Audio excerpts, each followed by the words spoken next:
In the house! You're surrounded! If you don't walk out that door unarmed in 10 seconds, we open fire! 10, 9, 8, 7, 6, 5, 4, 3, 2, 1. Last chance! Okay! Perforate it, boys!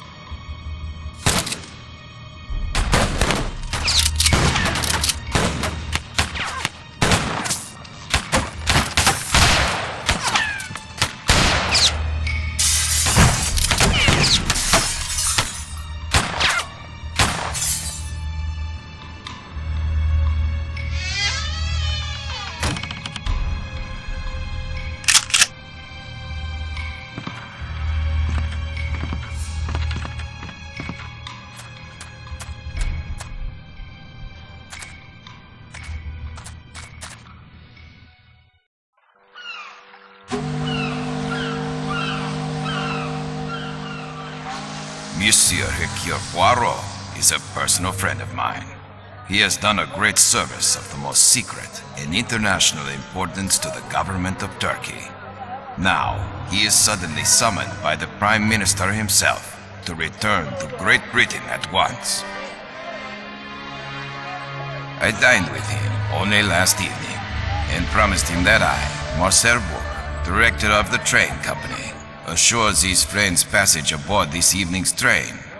Take my friend Poirot in charge, Mademoiselle Marceau. Secure a compartment of the highest comfort and see to his every wish. This office is depending upon you. Succeed, and I will consider the application for promotion you place on my desk week after week. Fail, and satisfy yourself with the position of clerk for the few short days you will remain in my employ. Monsieur Poirot?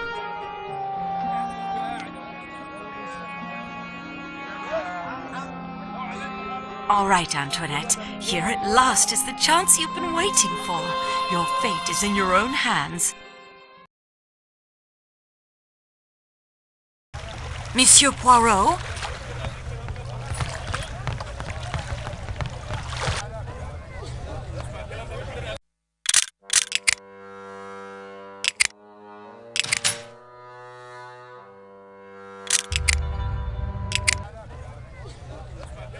I do not have time to browse. I must get to the station. It is almost difficult to believe such an astounding structure serves as a train station. The Gare du Nord pales in comparison. Sakeki Station, one of the most beautiful in all the world. Barrels of olive oil, molasses, and fruit preserves.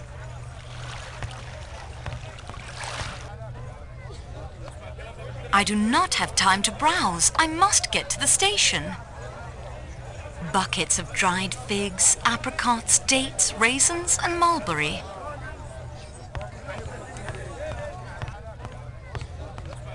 This fool tries to sell me a cleaver with no style or grace. Tell him which is the better cleaver for the hacking of meat.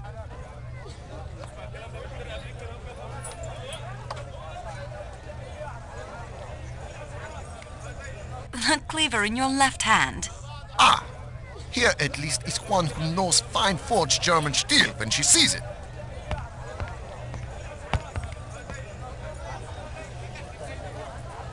I don't think he's in the mood for conversation. I have more important things to do than chat.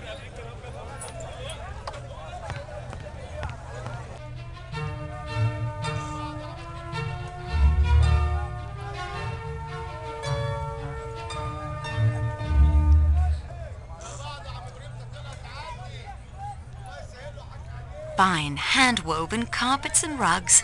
They look as if they truly might be able to fly like Aladdin's fabled carpet. Barrels of olive oil, molasses, and fruit preserves. Barrels.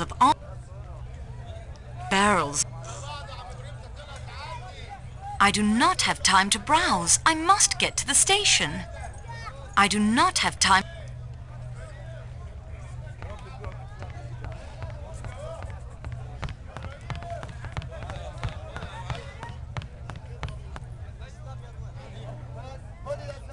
barrels of olive.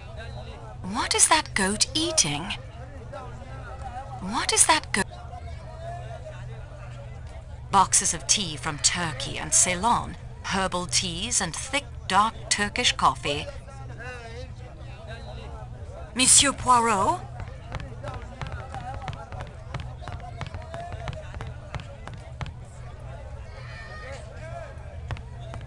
Now see here, Foscarelli, I've done my fair share of traveling. I'll tell you, Kataya tiles are the finest made in Turkey. And I tell you, it is the enamel tiles from Iznik. These are the oldest and the most beautiful of the Ottoman Empire. Well, they are quite impressive, to be sure, but the Kataya tiles are more beautiful. I'm sure there are examples sold here in this bazaar that would prove my point. Gentlemen, please, may I get by? What have we here? Young lady, settle the dispute. You know the famous enameled ceramics? Yes, of course, I live in Istanbul, but... We have to wait here for our porter. Find us an example of a Kataya tile. And an Iznik. Just borrow them for a second. No need to buy any. How dare you ask me such a question? It's the principle of the thing, miss. I don't have time for this. Then permit us to continue the debate without you.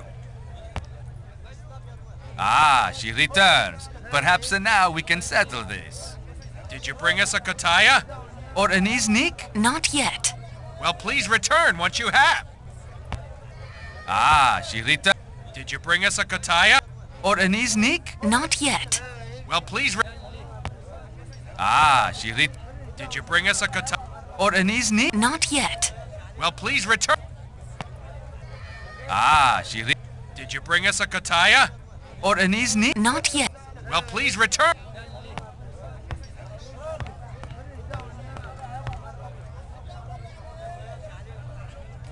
Boxes of tea. What is that goat eating?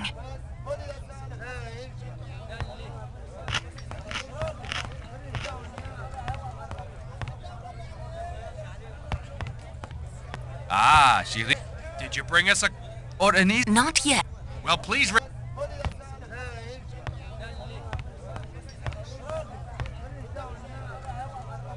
Boxes of tea from Turkey and...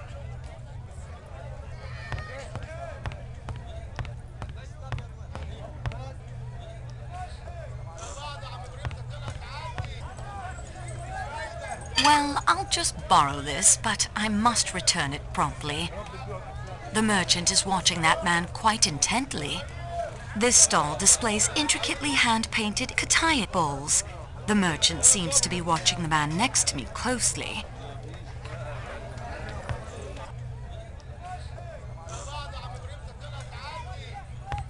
Boxes of tea from...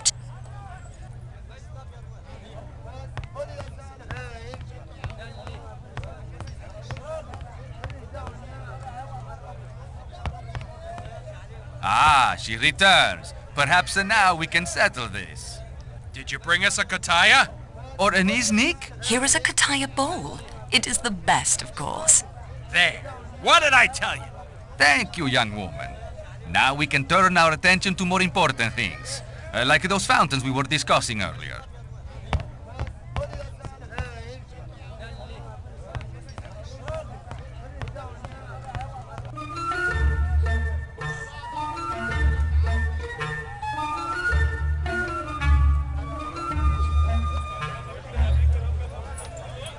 Sakeki Station, one of the most beautiful in all the world.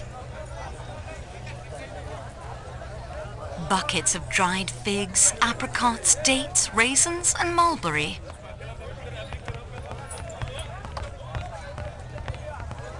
Let me pass. Her Excellency has lost her parasol.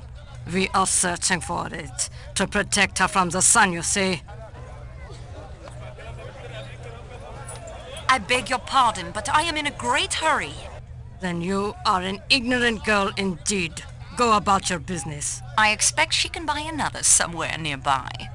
A parasol fit for a princess? Here, I think not. I'm truly sorry, Princess, but I'm in a great hurry. Your generation often is. I do not linger here for my health. I've lost my parasol.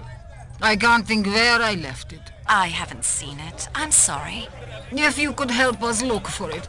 I am not as mobile as I was at your age, and Schmidt would rather fast than make an adequate search. I would be very grateful. Every time I come to Sakeki, its beauty leaves me speechless. Sakeki Station. Buckets of dried figs. I'm not sure what those boxes contain. I'm not sure.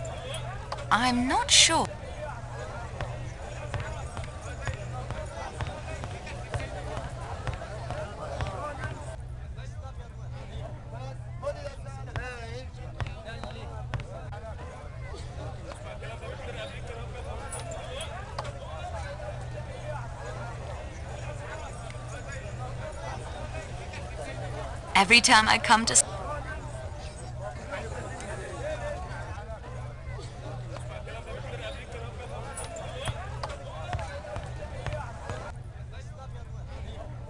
Boxes of tea.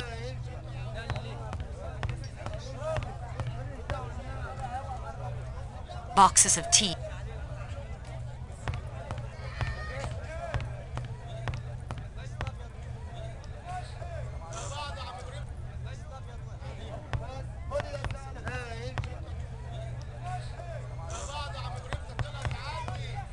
Fine hand-woven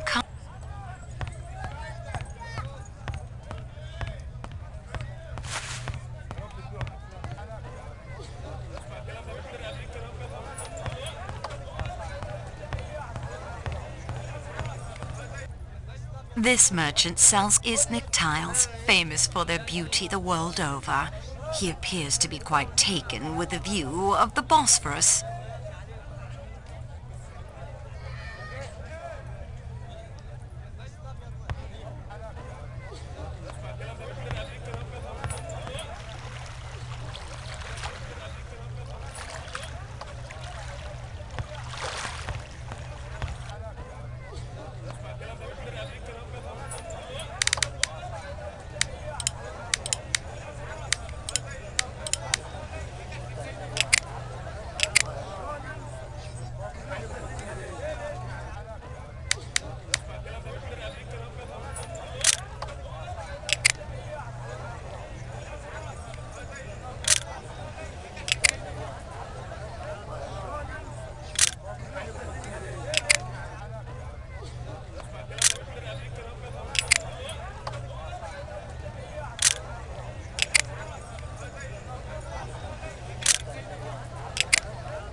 I have more important things. I have nothing more.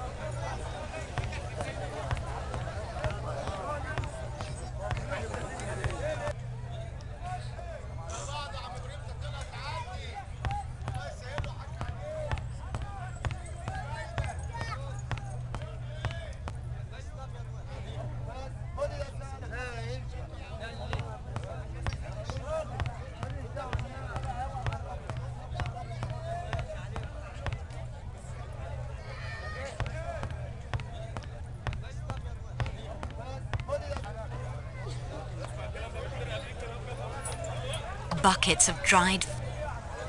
It is almost difficult to believe such an astounding...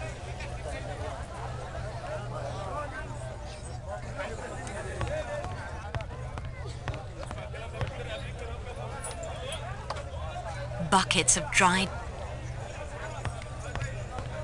You disappoint me, my dear.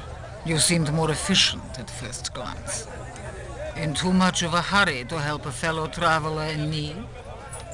If I could remember where I left the parasol... I'm not sure.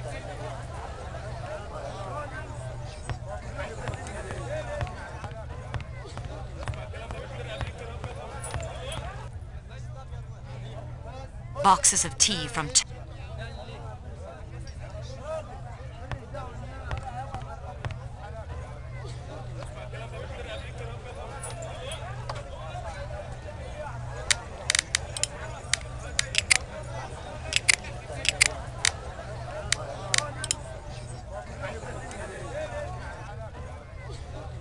Sokeki Station.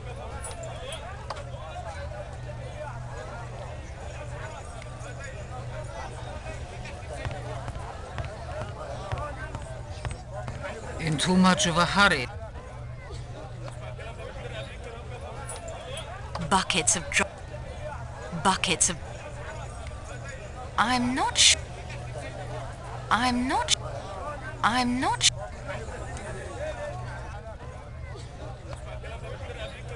Sokeki Station.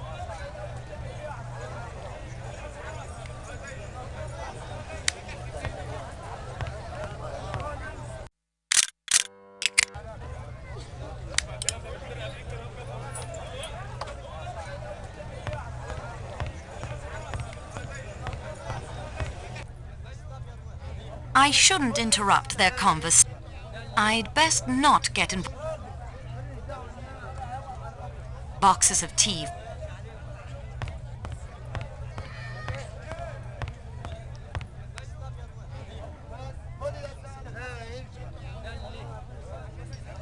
What is that goat? What is that?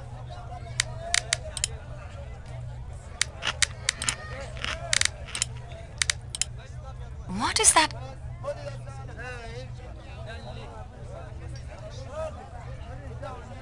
Barrels of... Every time I come... Boxes of tea.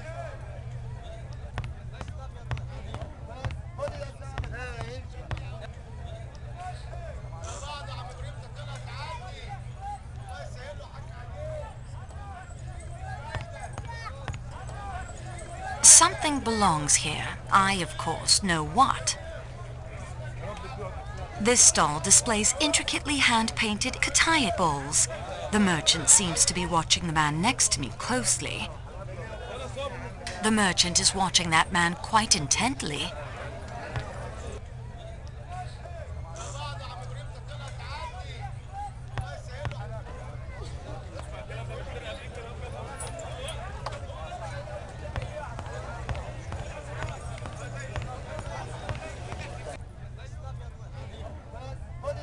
Well, I'll just borrow this, but...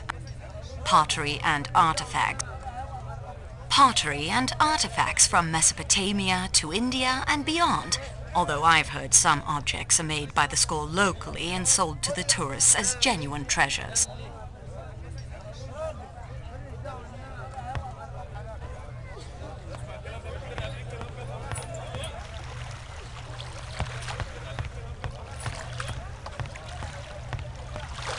Every time I come to...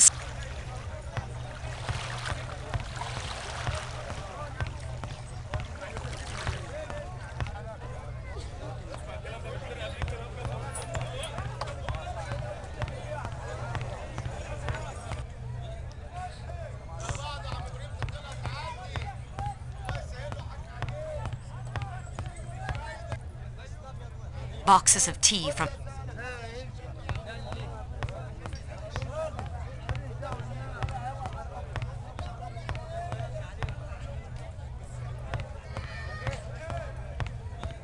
I shouldn't interrupt them. I'd best...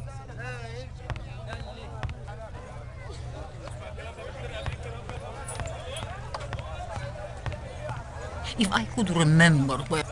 You disappoint? That isn't going to help.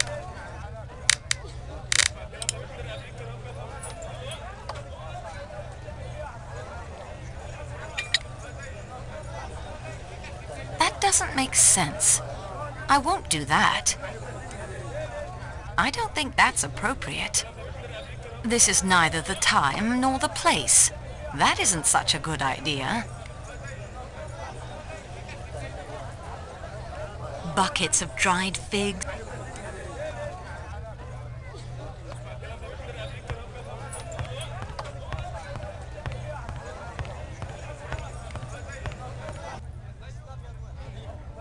Boxes of tea.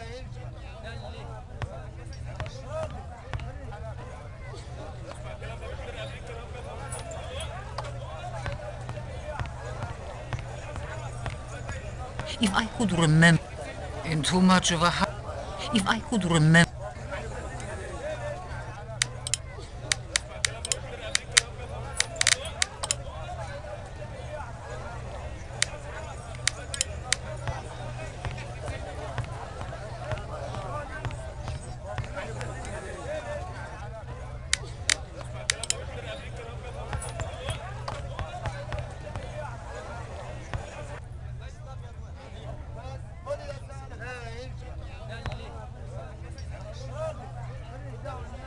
boxes of tea from...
What is that go...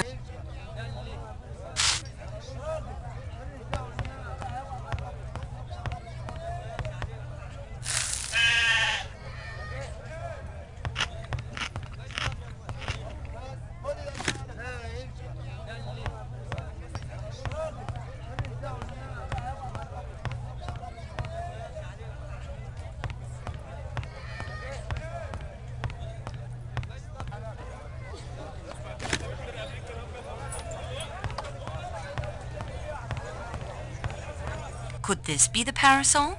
But yes, Dankeschön, Fräulein. If Your Excellency pleases, we should board the train. I still must buy a bracelet for my arthritis, Schmidt.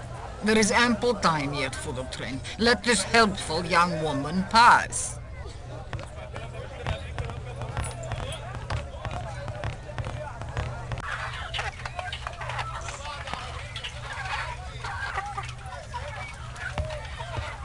I'm not sure what those boxes contain.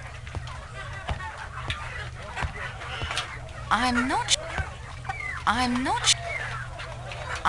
sure. Buckets of dried figs, buckets of dried fig, buckets of dry... There must be grain in that sack. There must be grain.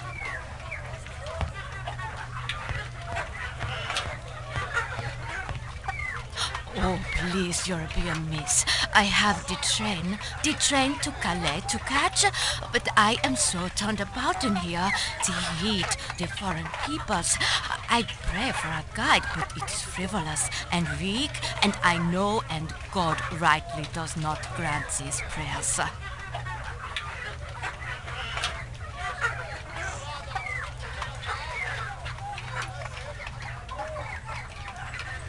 If you'll come with me, I can take you to the train. Oh, thank you. You are my guide that God sends to me. Yes, take me to the train, please. I must not be missing the train that leaves Istanbul on this day. I am Greta Olsen, matron to a small missionary school near the port of Gemlik. I nurse and instruct the children who have lost their way.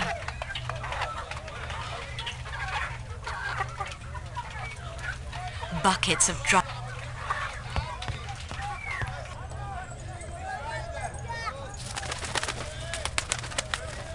pottery and artifacts, some of questionable origin.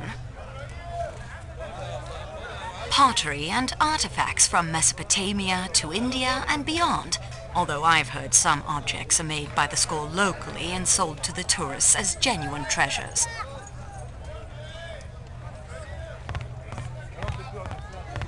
Hector, make sure the statue is safely on board before departure. Yes, Mr. Ratchet. Who do they sell this pottery to? Tourists, I expect. Huh. Well, at least the dust looks authentic. Excuse us, please. Well, hello. Please, do not be stopping us. The train will be leaving without me. French, right? Are you traveling with us this evening? Yes, will you pardon us? What's the rush? We have plenty of time. Fellow passengers and all. Plenty of time to get acquainted.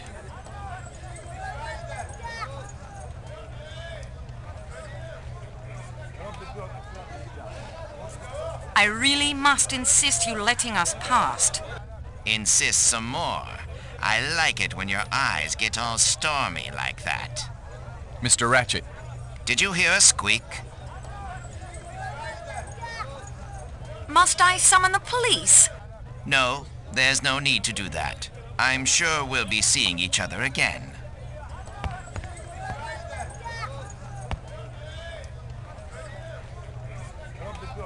I shouldn't interrupt their I'd best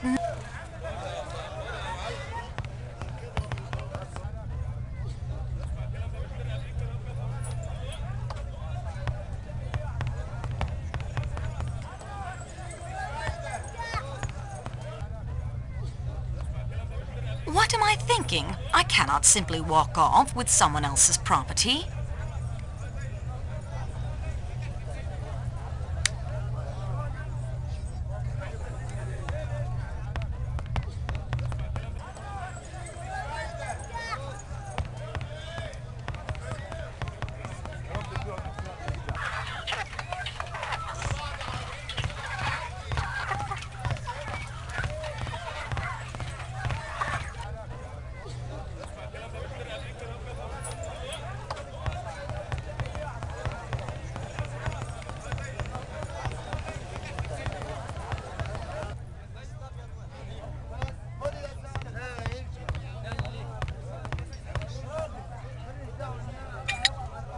Doesn't make sense.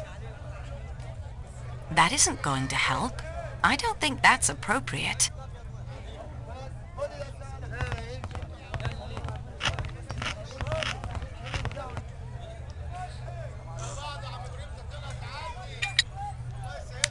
This is neither the time nor the place. That doesn't make sense. This is neither the time nor the place.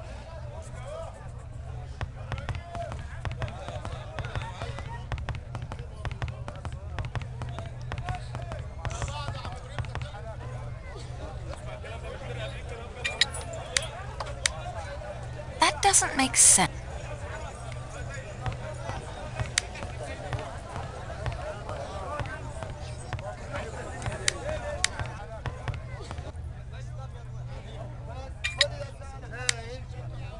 There, none the wiser.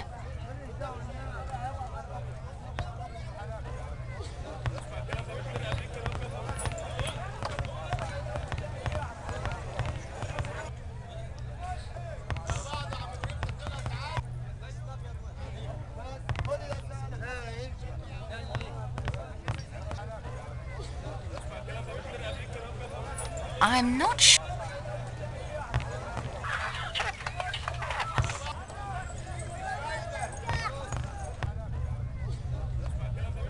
Sakeki Station's main entrance. Sakeki Station's main... Sakeki Station...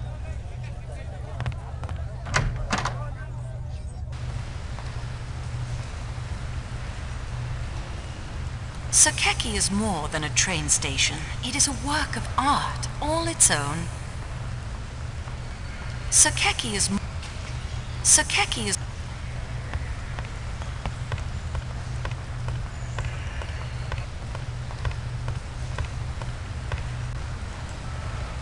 Royalty, the rich and famous and infamous have all walked these halls. Royalty, the rich and...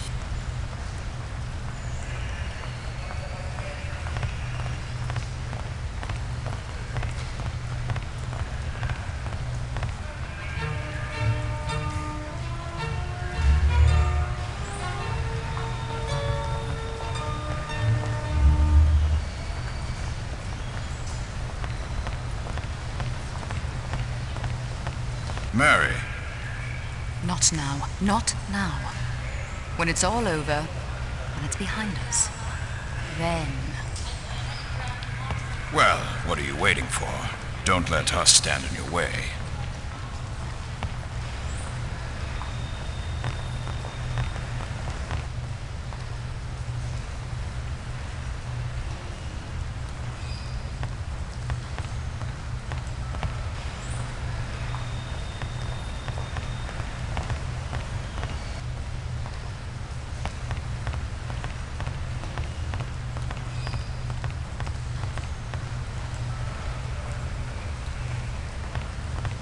Tickets, please.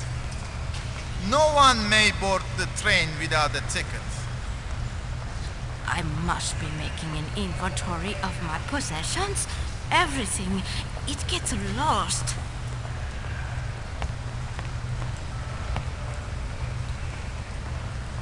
I have more important things to do than...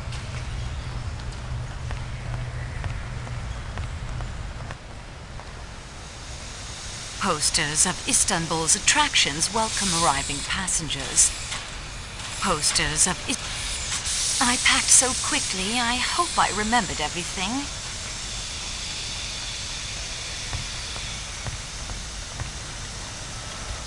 Passengers' baggage. I confess I've always wanted to peek inside, to share the lives of my fellow travelers, but I doubt I'll ever have the opportunity. Passengers' baggage. Supplies for the train so that passengers will have every comfort. Supplies for the... Supplies...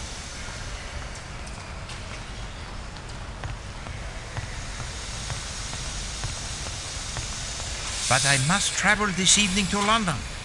It is of the most importance. My friend, Monsieur Bou, director of the line, assured me of a room aboard the Calais coach. I am sorry, monsieur. It is incredible. It is off-season, yet the world elects to travel tonight. Not a single room remains. Pardon me, messieurs. I'm Antoinette Marceau from the Istanbul office. Are you quite well, Mademoiselle Marceau? You are flushed and winded.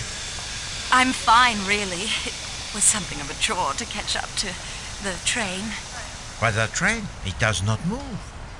Mademoiselle, please tell the gentleman the Calais coach is full.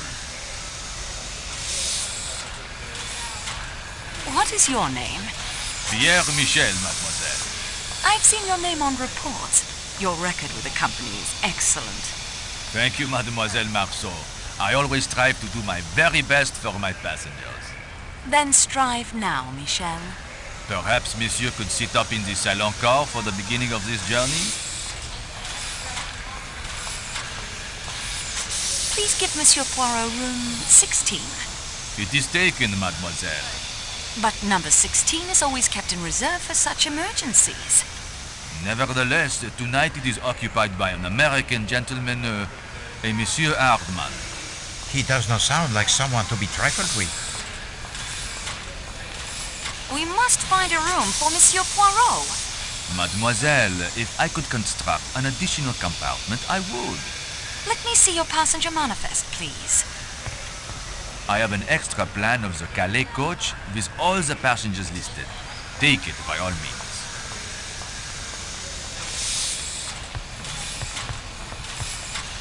As you can see, every room is filled. There are extra beds. Only 2. In Mr. McQueen's room, but he has paid for a single. And Miss Olsen's room, but I hardly think Monsieur Poirot. No, merci. I would not think of it. Of course. That will be enough, Pierre.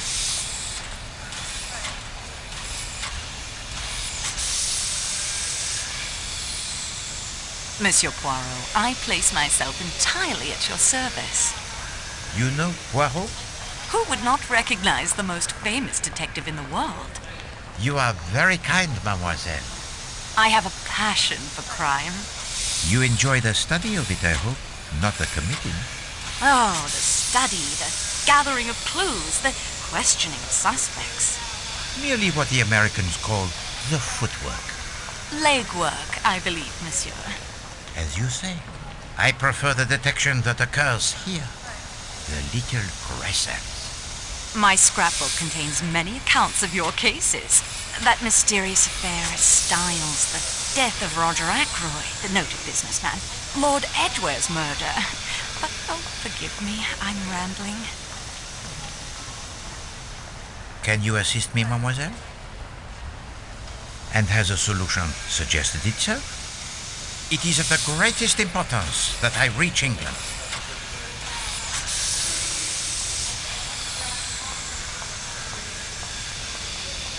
Give Monsieur Poirot my room. I will be quite comfortable in the salon car. Mademoiselle, Poirot, he will not hear of such a thing. I insist. I will not compromise the hospitality of the train. No, if I must turn you out, why then you will stay in the room of Miss Olsen. I am sure she will not mind when she learns of your sacrifice. No, really, it isn't necessary. No. Poirot has spoken. The matter, it is settled. I will speak to the lady at once.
Loin of this, leg of that.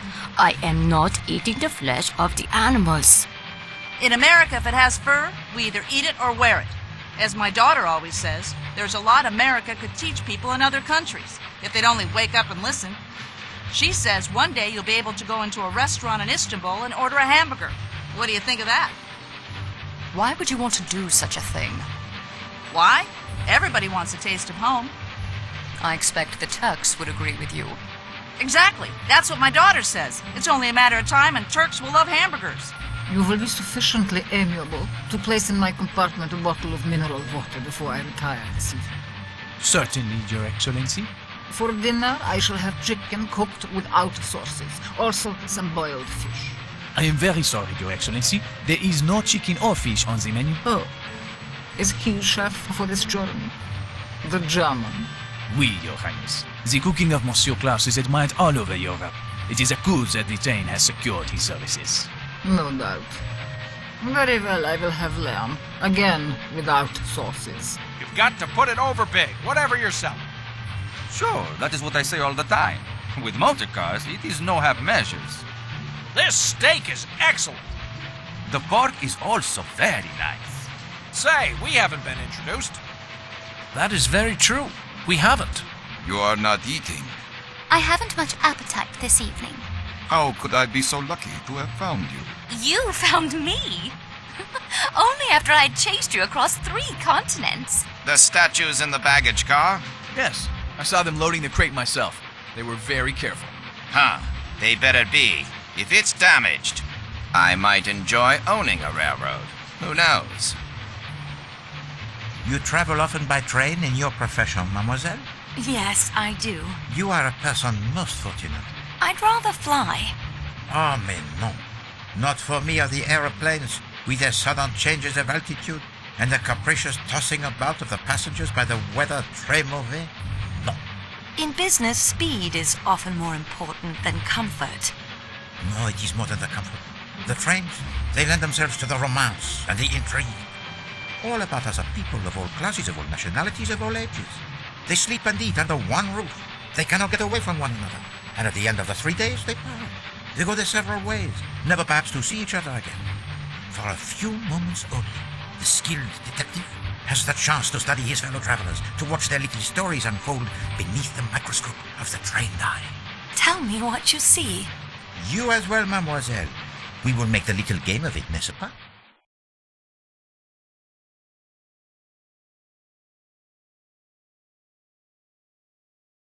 One must look, one must listen at all times. If you were to listen at the door of any compartment, who knows what you may learn? That would not be very proper, Monsieur Poirot. Proper? The student of crime must also be the student of human nature. Oh, what better way to make the study? I will illustrate. Mademoiselle Marceau, you are facing the entire car, whereas Poirot, he sits with his back to most and is only observed upon entering. Start with the table farthest away, the three ladies. Tell me about them. One is a Swedish missionary from a school near Gemlik on the Bosporus. She is also very uncomfortable in unfamiliar surroundings and gets lost easily. That is truly wonderful. How did you arrive at this? I helped her find the train inside the train station. Well, it is an important lesson, that. When you know the facts, why bother with the clues? The younger woman is British from her accent. She seems very capable and down to earth. If we'd been at school together, I believe we would have been friends. Oui, she has a strong character, that one. Perhaps the strongest among us. But she is a mystery nonetheless. Why do you say that? You observed her embrace of the most passionate kind with a proper English gentleman this afternoon? Yes, I did. Very un-English of both of them. As you say. And yet now she sits at another table, indifferent to him and his glances. Lovers quarrel? What can have happened in so short a time for the lovebirds to fly from the light into the darkness? The older woman with the loud voice is American. Even with the length of the car between us, one can tell that. Well, it is true what you say. And yet, she seems to be a woman quite amiable and without malice. A good beginning. And what is there to say about the tanned British gentleman? He has spent much time in the tropics. Oui, some far-flung corner of the British Empire. India, perhaps. He's not as proper as he looks. Or he is so in love, it breaks down all the inhibitions. They are married, but not to one another. What did she say to him? Huh? Not now. Not now. When it is behind us, then. They are waiting for the divorce to be final. Perhaps. Military, I would say, from the way he carries himself. Very good. Tanned, military. A posting in Egypt, perhaps? Or India? And now the grand lady who sits alone. I'd say royalty, a princess. Russian, probably. Oh, no. You will not play the same trick on Poirot twice. Alors, she too you have met? I did a small service for her earlier today.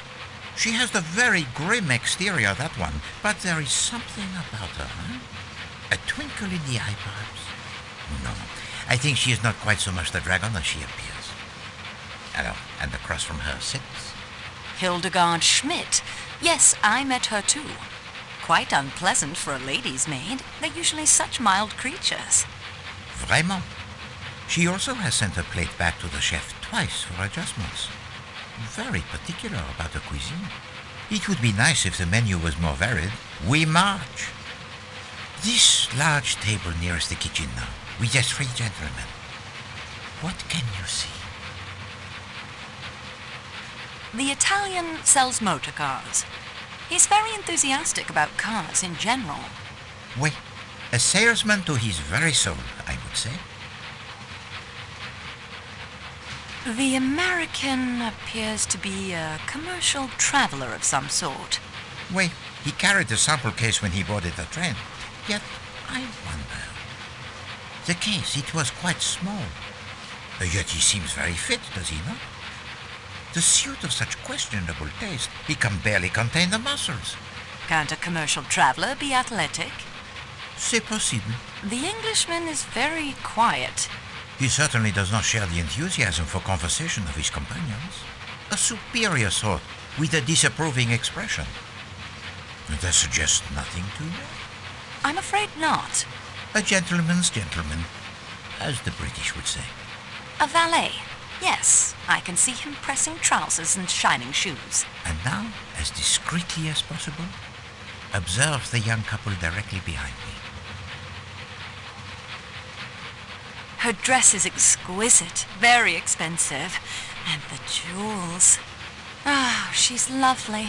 The kind of woman a man would marry and lavish gifts upon. It is very romantic, is it not? And yet I detect the melancholy in your voice, mademoiselle. I'm sorry. I expect it's jealousy. I grew up in Jucas, a small town near Avignon. My parents wanted me to stay in Jucas and marry well, but I rebelled. Ah. Have you never rebelled, Monsieur Poirot? These days, not so much, I fear. Rebellion, it is for the young. I went to England too, to university, then out here to Istanbul. I wanted to get as far away from Jucas as I could. I wanted mystery, adventure, romance. I became a clerk. No mystery, no adventure, and certainly no time for romance. Poirot is not so much the expert on romance. Yet mystery and adventure may be closer than you think. The man is very handsome, aristocratic. He dresses as an Englishman, but his accent is Hungarian, I think. Oui, a diplomat, I believe, fiercely in love. Fiercely? The man who makes the unwanted advances to his young wife would suffer for it. And now, to the last table, where the older gentleman has been glancing this way throughout dinner. The older man's name is Ratchet, an American. Very coarse and brutish, despite the fine clothes and table manners. He forced his attentions on me in the bazaar today. I think he's been trying to renew the attempt all through dinner. He keeps looking this way. Most would see the smiling round face with the pink cheeks and the brilliantly white teeth that are false and say, there sits a benevolent personality indeed. There is no smile in his eyes. No, there is a dark fever in them. Not a benevolent man, not a nice man at all. And forgive me, mademoiselle, but I do not think that he has been watching you. Poirot is the unfortunate victim of his interest this evening. The younger American man is named Hector something. I like him. He seems very open and pleasant. He's Mr. Ratchet's secretary, I believe, but I don't think he's very happy in the position. Perhaps an acquaintance worth cultivating for an attractive young lady traveling alone? Monsieur Poirot, I would never be so forward. Oh, but it is 1934, mademoiselle. Young ladies are forward. Even those from Juca. Hector, I'm not having dessert. I thought I might try the... You go get started on those letters I dictated. But I... Yes, sir. I think I have the pleasure of speaking to Monsieur Erkül Püaro. You have been correctly informed, monsieur. My name's Ratchet. In my country, we come to the point quickly. Mr. Püaro, I want you to take on a job for me. It means big money. Big money. I'm a rich man. Rich men have enemies. I have an enemy. Only one enemy? Just what do you mean by that? Monsieur, in my experience, when a man he is in a position to have, as you say, the enemies, then it does not usually resolve itself into one enemy alone. I appreciate your point. Enemy or enemies, it doesn't matter. What matters is my safety. My life has been threatened, Monsieur Poirot. I'm used to taking pretty good care of myself. I'm not the kind of man to be caught napping, but you're the extra insurance. I regret, monsieur. I cannot oblige you. Name your price. I have been very fortunate in my profession, monsieur. I have made enough money to satisfy both my needs and my caprices. I take now only such cases as interest me. What's wrong with my proposition? If you will forgive me for being personal, I do not like your face, Monsieur Ratchet.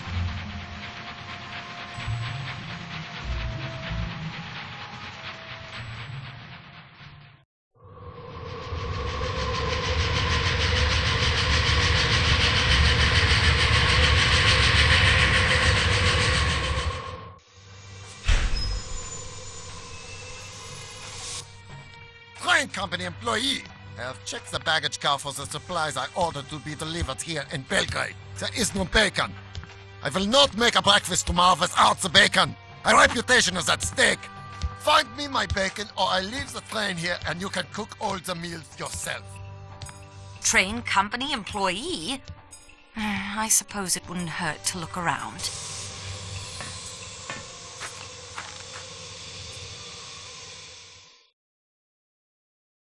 Belgrade. This will be a brief stop to take on supplies, mail, and to add the Athens-Paris coach. There will be few, if any, passengers in this weather. We can't afford to lose our chef. I'd better find his missing bacon before I return to the warmth of the train.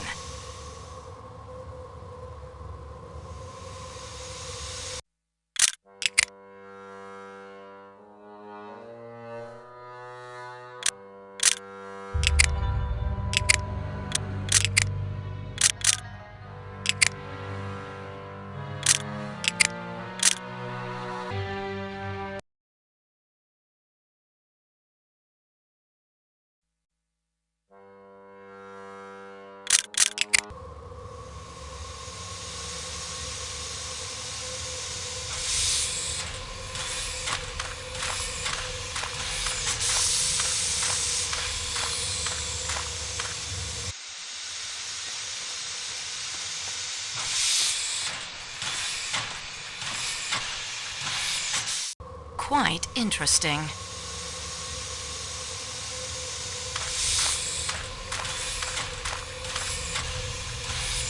Belgrade Station. Not quite the splendor of Sakeki, but it is practical and serves its purpose well.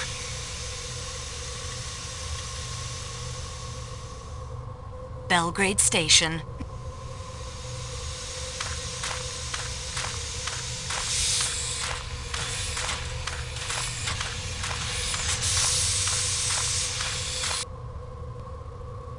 Belgrade Station. The fountain looks rather forlorn in this weather.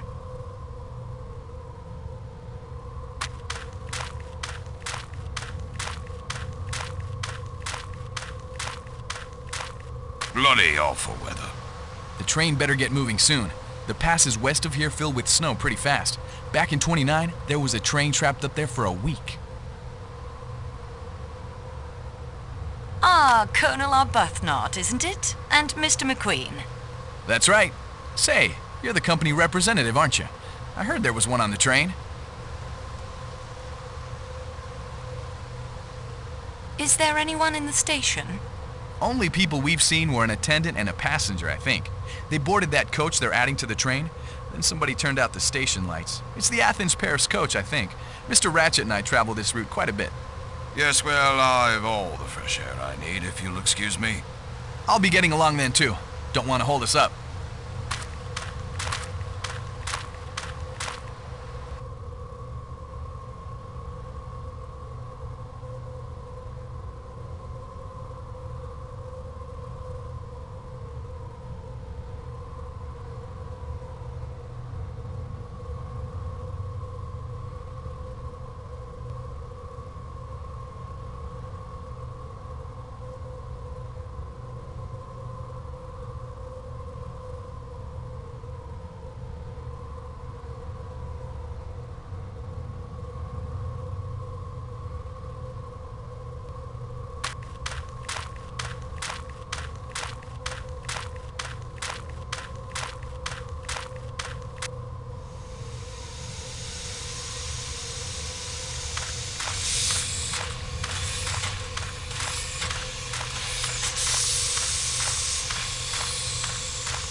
The architecture of the station is unremarkable, to say the least.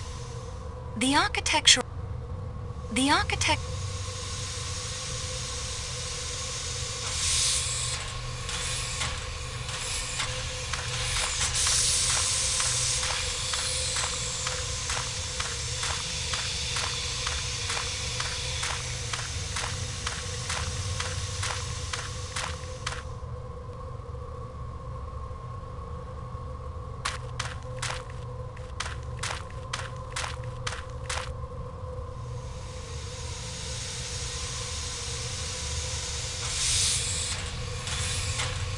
The attendant I saw boarding the restaurant car came through this gate. I suppose that woman was seeing him off.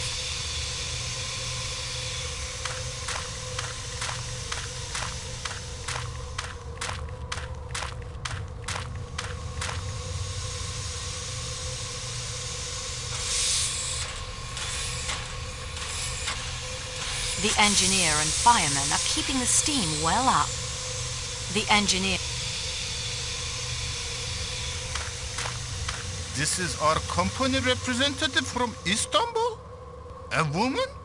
Mademoiselle Marceau, this is Tayyip, our engineer. Are you ready to go? I have been ready. I am not the slow one here. It is the Serbs. Can we reach Broad in this weather? If any engine can get us through, it will be this 460. I suppose I'll have to take responsibility if we go on. Company representative? And a woman? No, this is my train, my decision. We go.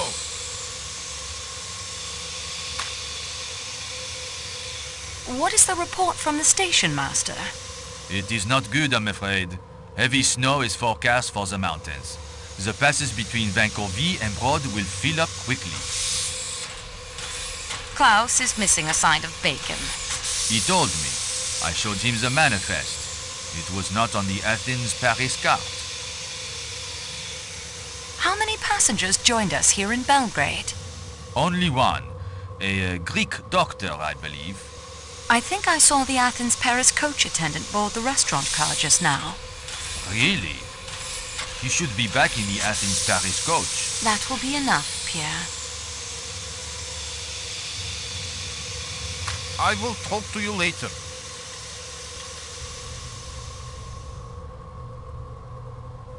The engineer.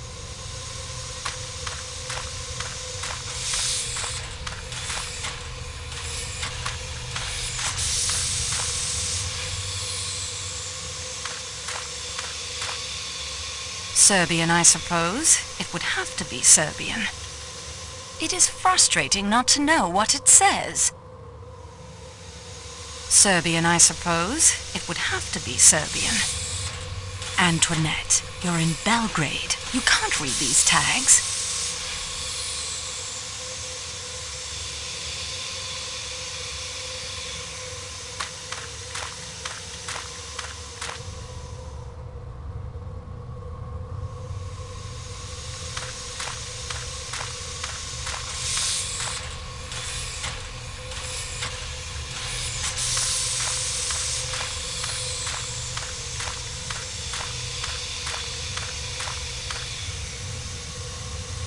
The architecture...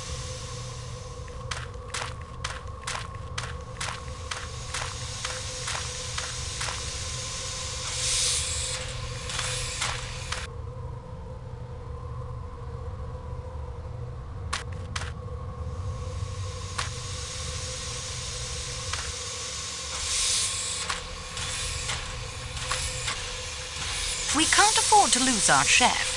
I'd better find his missing bacon before I return.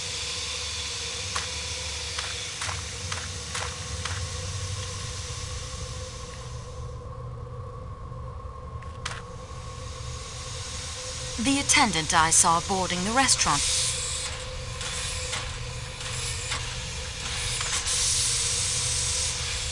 The engineer.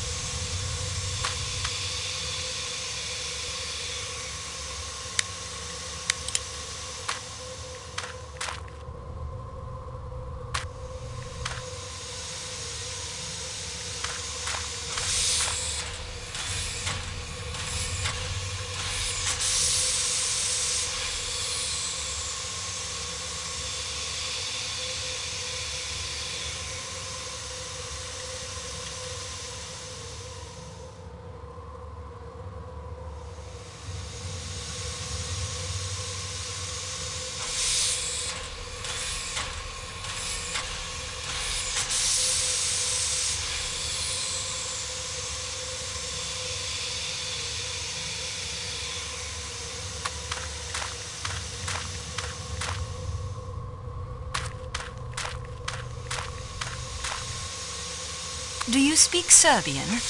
I am a Turk. Why would I speak Serbian? Can you read Serbian? A little. The manifests from Belgrade are in Serbian. Could you read some tags on the Prague luggage truck for me? Yes, of course.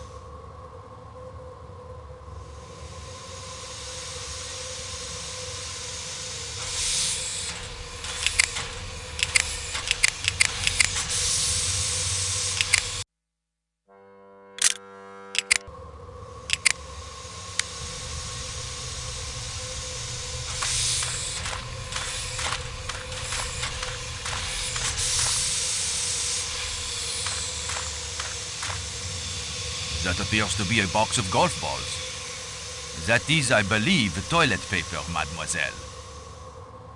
Slanina, we have found Klaus's bacon, mademoiselle Marceau.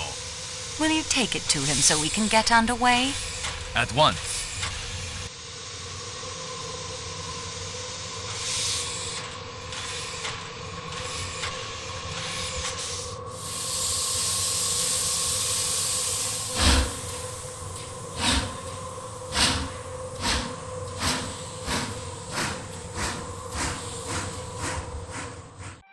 I do not protest the addition of you in my room, miss. You have helped me, and I am glad of the company, and I am a Christian lady whose heart is filled with charity. Fine, that's settled then. But I have already been picking out the lower bunk for me, because I am afraid of the heights and the sudden stops of trains, and I would not like to return to the children broken. The upper bunk will do fine for me. I'll look forward to the adventure. And now, miss, excuse me, please. I will go to the WC, as you call it. I was educated in England, but I'm French. Oh? I was educated in Sweden, and I'm Swedish. You call it the toilet? Am I going to the toilet? Mademoiselle Olsen, how you spend the next few minutes of your life is entirely your own private affair. Yeah, it is.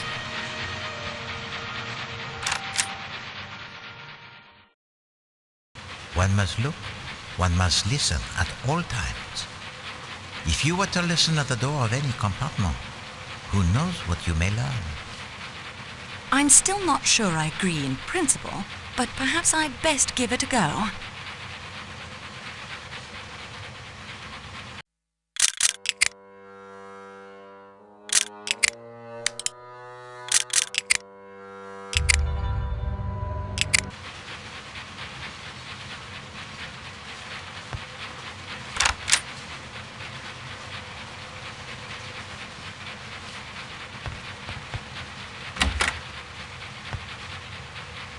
I cannot take these towels. They're of too fine a quality to waste on detective work. There must be something else I can use. This wash basin is shared by the two connecting rooms. This wash basin is It's locked fast.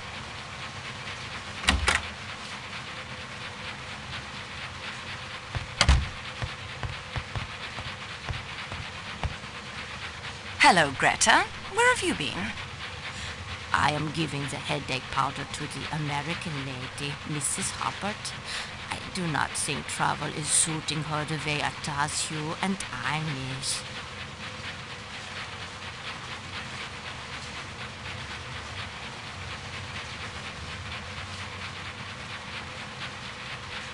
I am very tired.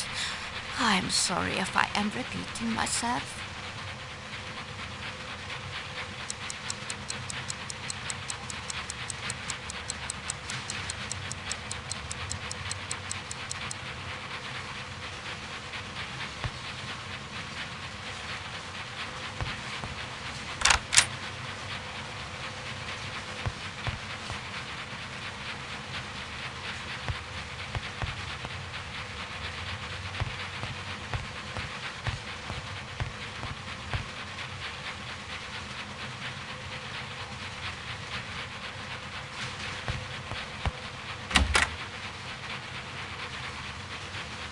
quite modern. I cannot take these towels. They're of too fine a quality. I cannot take these towels. I cannot take these towels.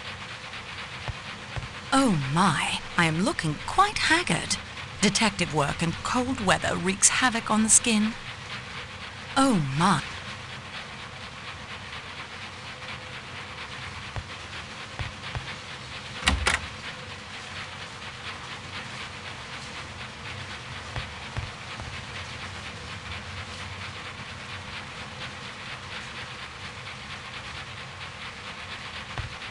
I can't hear through this wood.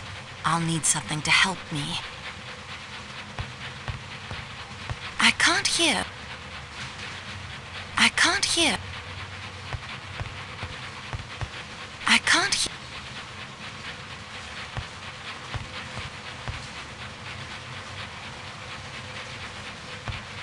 I can't hear through. I can't hear through this.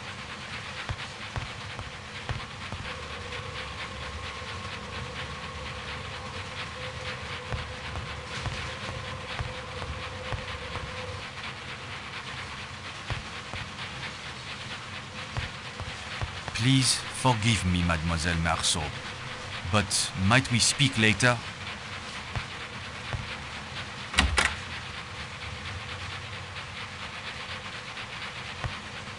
Oh my.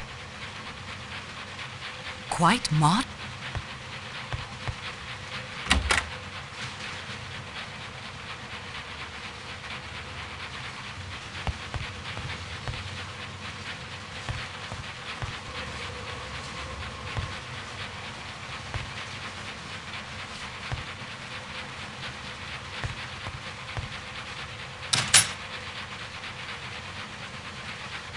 These etchings are masterful.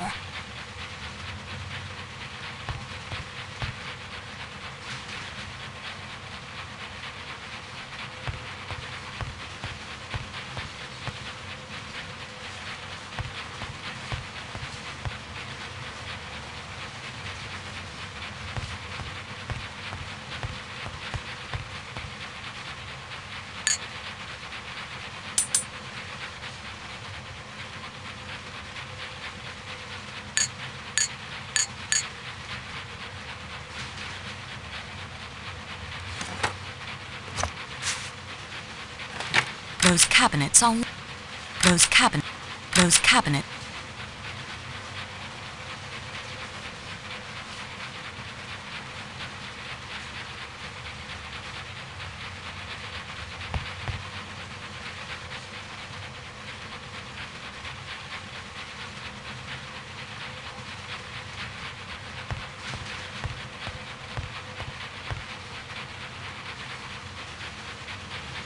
I would expect nothing less than this exquisite work on the most luxurious train in the world.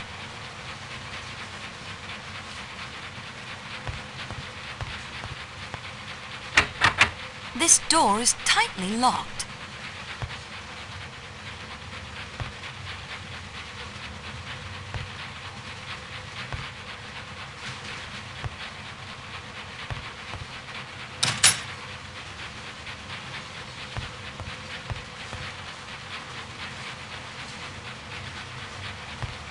I can't hear through...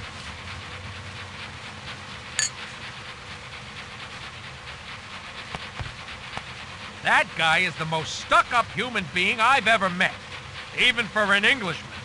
Ratchet's a valet? Yeah, masterful. Glad I'm not traveling in the same room with him. Oh, I like everybody. And him, he is as quiet as a little mouse. You're welcome to him, that's my view. Deal the cards.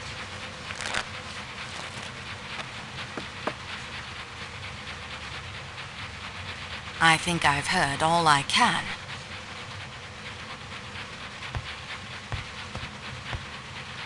But look here, Colonel, your policy in India is obviously self-defeating.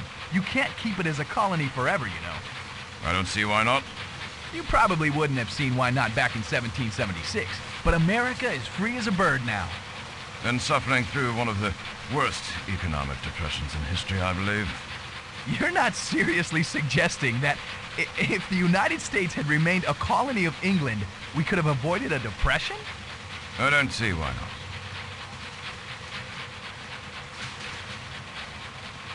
I think I've heard all I can.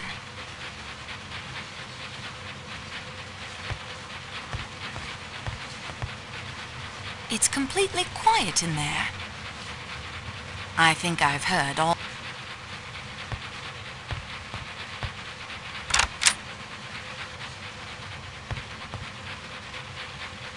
I am...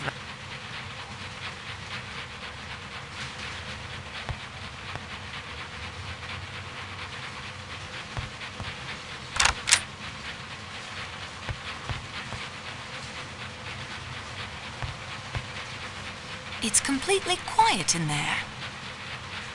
I think I've heard...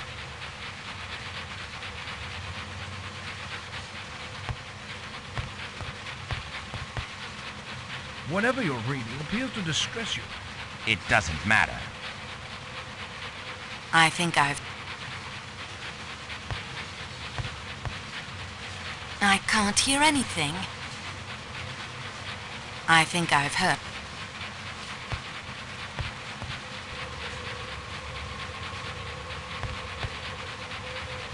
Oh, Rudolph, it is a nightmare. I know how hard all of this is for you. The only good thing about nightmares is that eventually we wake up. Will you help me to be strong? You are stronger than I, dearest. You have been through so much more. My love, my love, my love. I think I...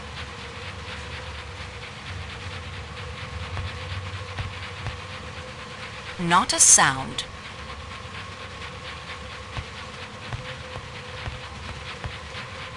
Mr. Snagsby is dismayed to see, standing with an attentive face between himself and the lawyer at a little distance from the table, a person with a hat and a stick in his hand, who was not there when he himself came in and has not since entered by the door or by either of the windows. Yet this third person stands there with his attentive face and his hat and his stick in his hands and his hands behind him, a composed and quiet listener. He is a stoutly built, steady-looking, sharp-eyed man in black of about middle age, except that he looks at Mr. Snagsby as if he were going to take his portrait. There is nothing remarkable about him at first sight but his ghostly manner of appearing. Enough, Schmidt. Detectives are not so superhuman as Mr. Dickens suggests. They are as human as you or I. Now, I will rest for a short while. Yes, Your Excellency. I think I've...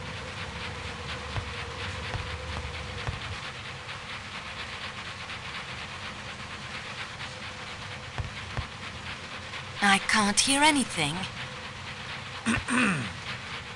Mademoiselle, what are you doing? Michel, you startled me. I'm testing. Monsieur Boost tells me there have been complaints from passengers that the compartments are not as soundproof as they might be, so I am testing to see if improvements can be made. You are certainly being very thorough, mademoiselle.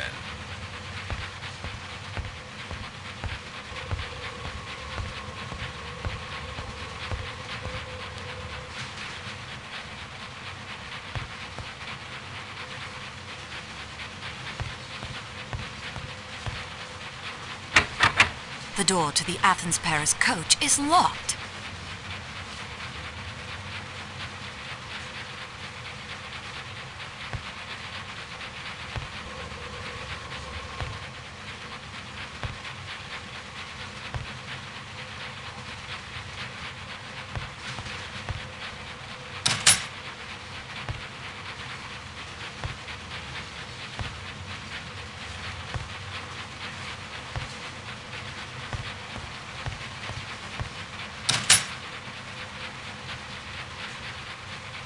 I would expect nothing less than this exquisite work on the most luxurious train in the world. The decor has a pronounced floral motif. I would expect nothing.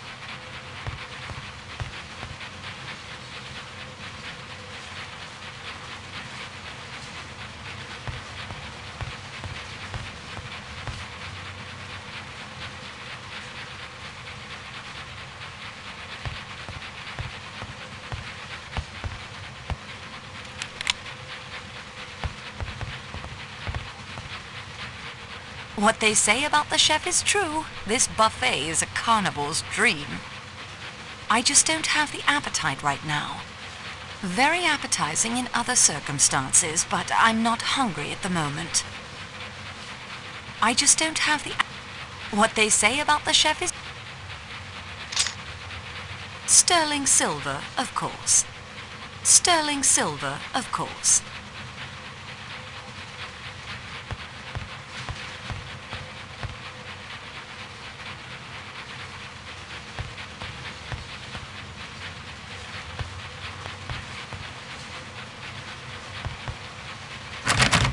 The door is locked.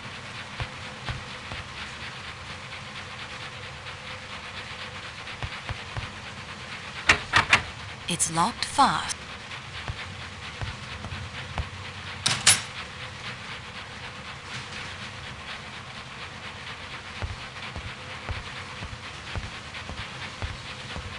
Were you following me, Mademoiselle Marceau?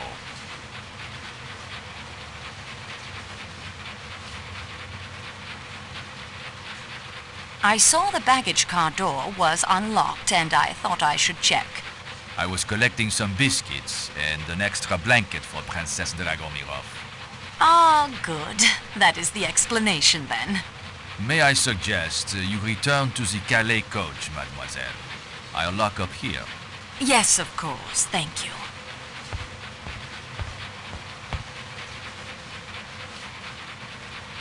Please, mademoiselle. I will see that all is... Please, mademoiselle.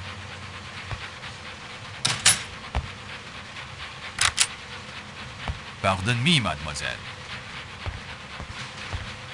I should return to my sleeping compartment.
Injured, Schmidt. Please stop your fussing.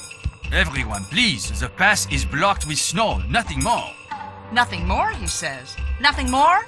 I can tell you there will be plenty more when I get in touch with my attorneys. American trains don't slam on the brakes in the middle of the night. I expect they would if they were about to plow into a wall of snow. I am afraid we may be here for some time. But this has happened before. Happened before, has it? What kind of a way is this to run a railroad, I ask you? At least the worst is over.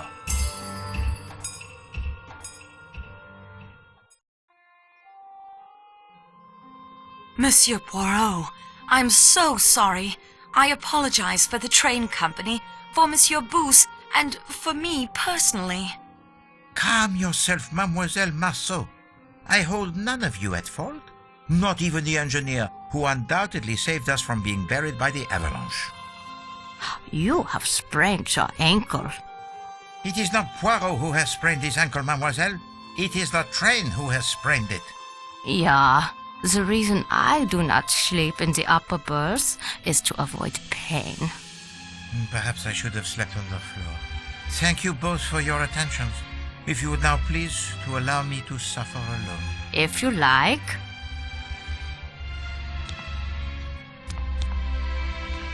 What can the children of her school be learning?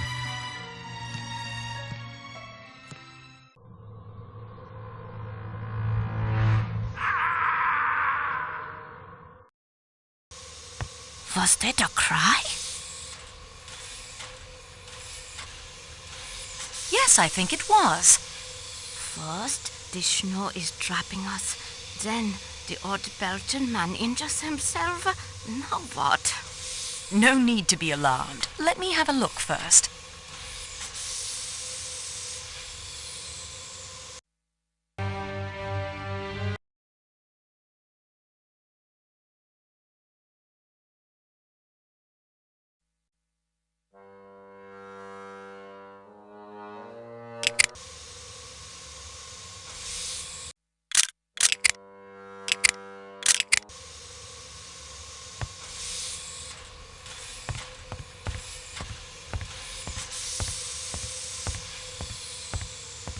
Ce n'est rien, je me suis trompé.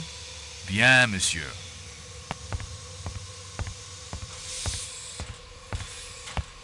Is there drama or calamity? It was Monsieur Ratchet, but he is well. Then let us hurry back to sleep.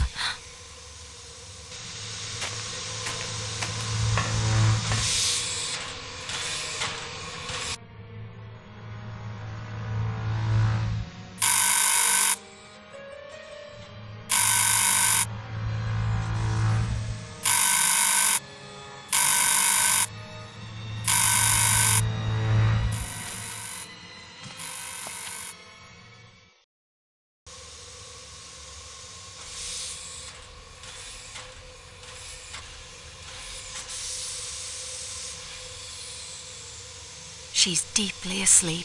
I'd even hazard to call it the sleep of the just.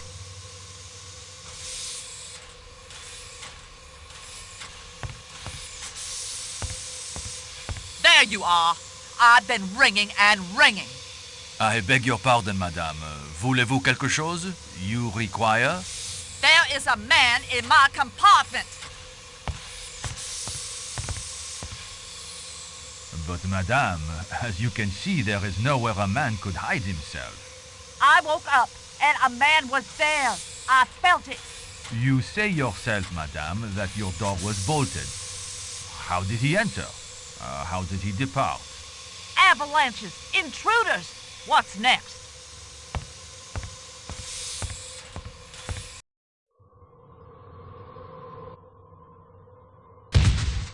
What now?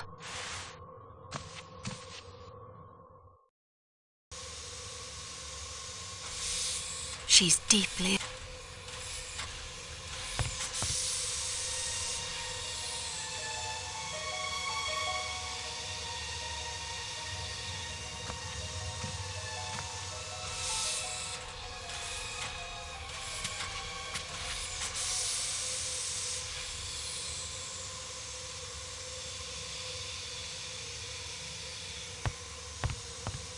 Mademoiselle, please, do not disturb the other passengers.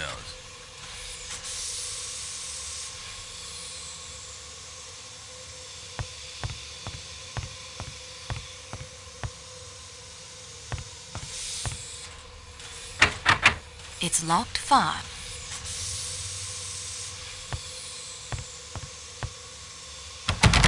The door is...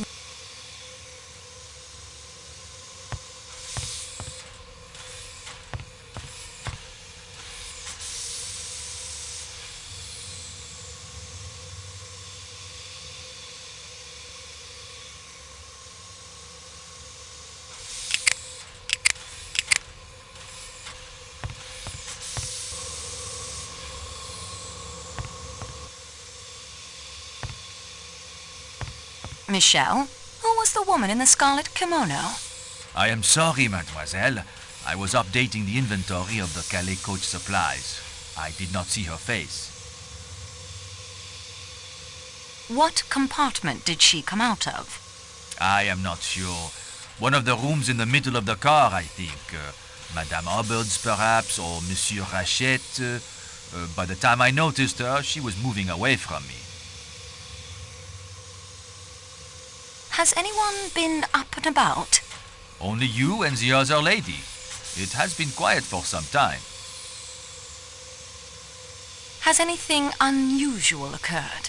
Well, there was the avalanche, of course. Later, Madame Hubbard insisted she saw a man in her room, but I could find no one. Did you hear a thud a moment before I appeared just now? No, I heard nothing, mademoiselle.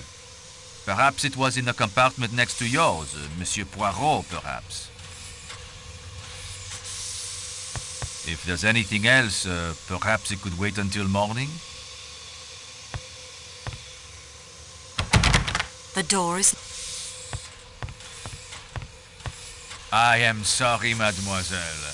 As I'm certain you know, regulations require that the doors to other wagon lit be kept locked, so that passengers without true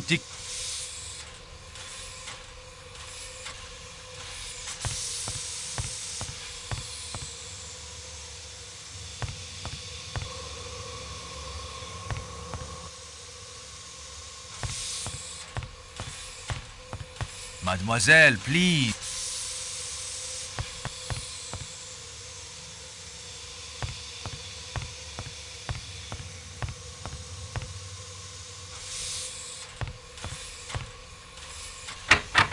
It's locked fast.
My daughter said it would be the easiest way in the world.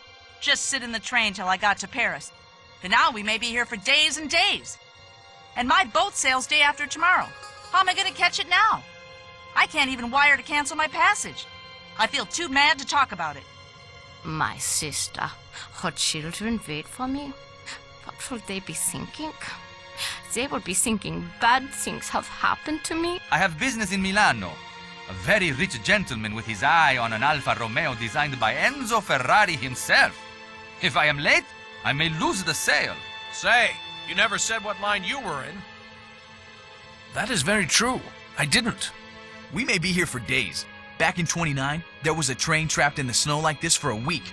The passengers almost starved. I'm told they hunted wolves for food. There's always cannibalism, of course.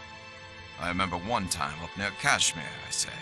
Old man, are you going to eat those rashers of bacon? They're quite nice. What country is this anyway? Yugoslavia, I believe.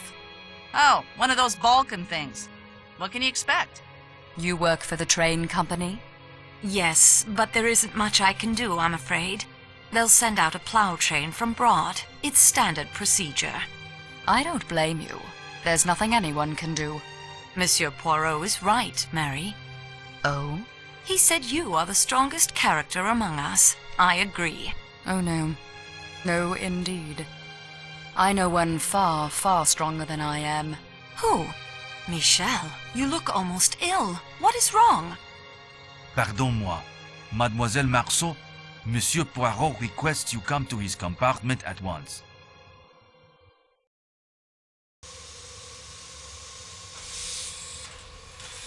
Who are you, monsieur? My name is Constantine. There has been a savage murder done in the Calais coach, miss. I have ordered all of the train doors to the outside to be sealed with the exception of the rear door of the Athens-Paris coach, so that the engineer and the fireman of the train may keep the engine's boiler provided with the coal. Oh no! Who is being killed? The American in the room next to this one. Ratchet. You're in charge, I suppose. What do we do now?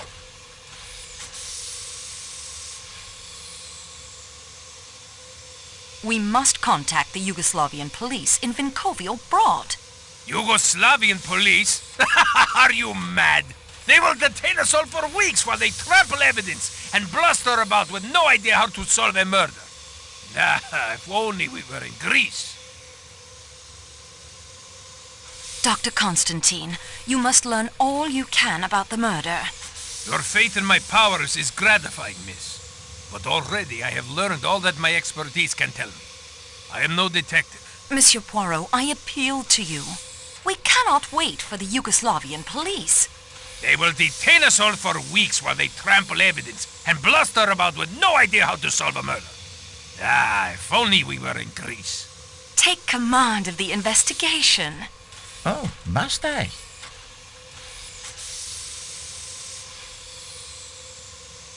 We both know the longer a crime goes uninvestigated, the more difficult it becomes to solve.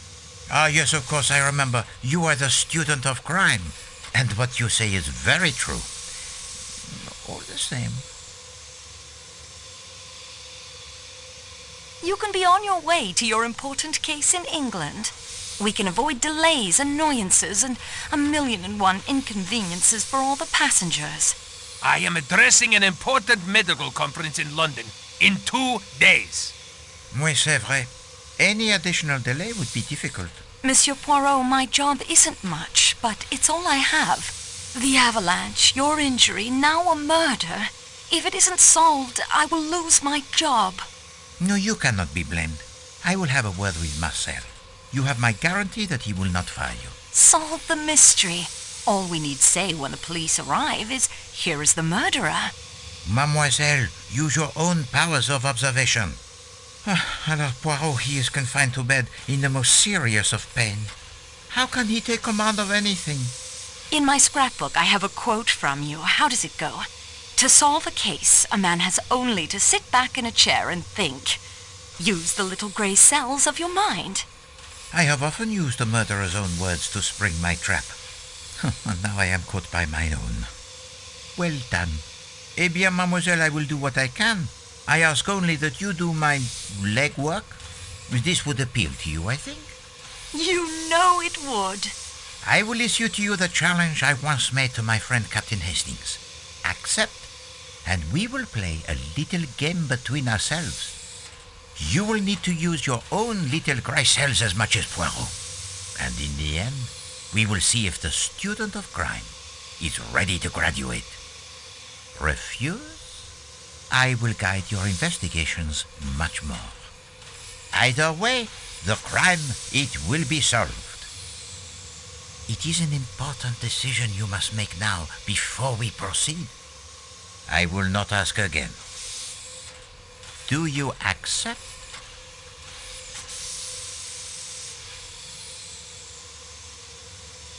I am honored. I gladly accept the challenge. Excellent.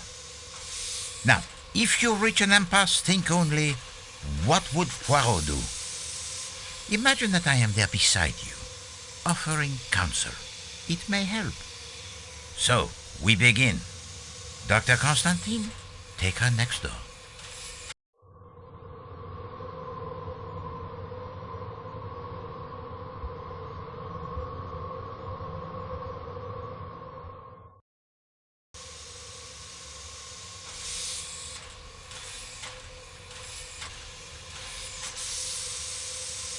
Oh dear! Someone must have stood there and stabbed him again and again. There is something in the pocket of his pajamas. Something heavy. I did not disturb it.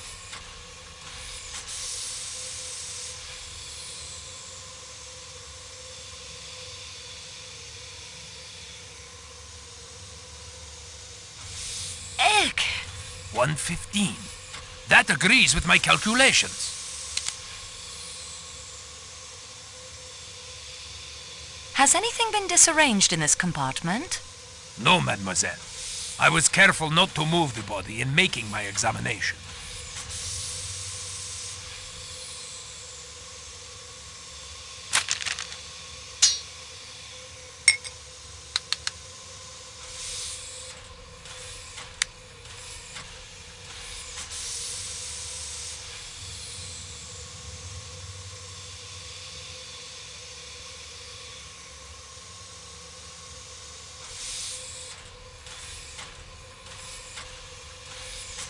How many wounds are there, Doctor?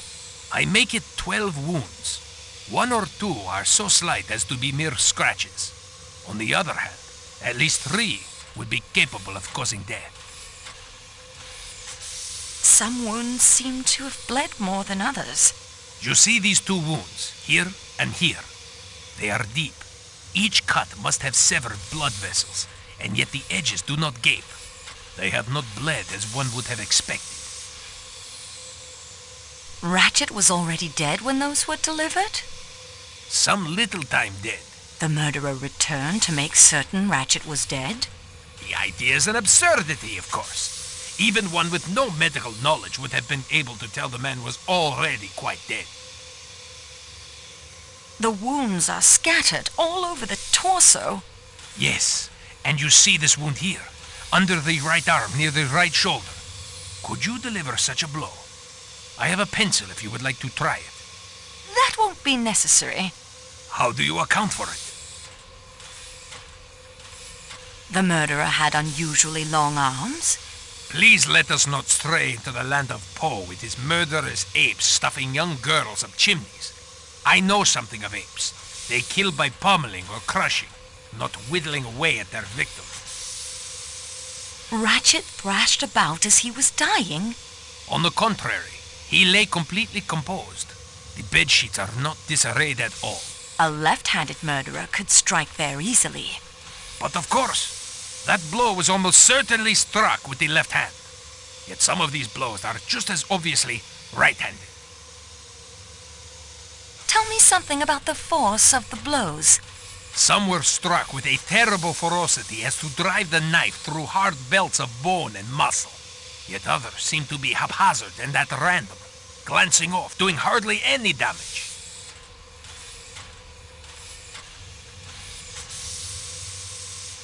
Could there be 2 murderers? Perhaps. Some blows could have been struck by a strong man or very athletic woman. Others are weak. A frail woman, perhaps. Perhaps the killer was uncertain at first, then was overcome with a bloodlust. Or perhaps the killer tired of his exertions, weakening, yet still enjoying himself too much to leave off. Someone striking with their eyes shut? In a blind frenzy? And struck so many times with their eyes closed to make sure they had managed to hit a vital organ or 2? Can you estimate the time of death? It is difficult to say exactly in these matters. The open window, the cold, you understand, complicates an estimate. But I think I can say definitely that death occurred between midnight and 2 in the morning. That will do for now, Doctor.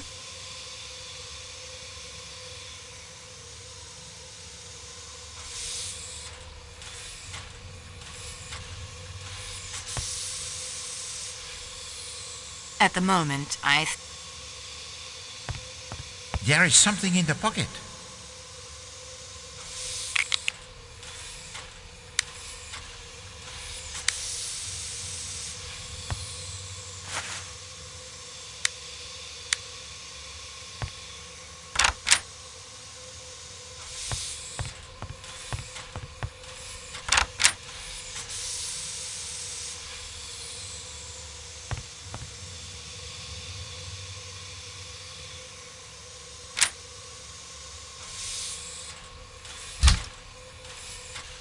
Monsieur Poirot. The objects was already dead when those were delivered. The murderer returned to make certain Ratchet was dead. The murderer had unusually long arms. Ratchet thrashed about as he was dying, and left-handed And that is everything I've discovered so far. We progress, mademoiselle. Now, let us see what we can learn. The wounds tell too many different stories. Oui, the matter begins to clear itself up wonderfully. The murderer was a man of great strength. He was feeble, it was a woman, it was a right-handed person, it was a left-handed person. Ah, c'est rigolo tout ça. And the victim, what does he do in all this? Does he cry out? Does he struggle? Does he defend himself? No. He awaits his doom with the greatest composure. The box of matches suggests the round one belonged to Monsieur Ratchet. I concur. The broken watch tells us the time of death exactly. Very convenient, the broken watches.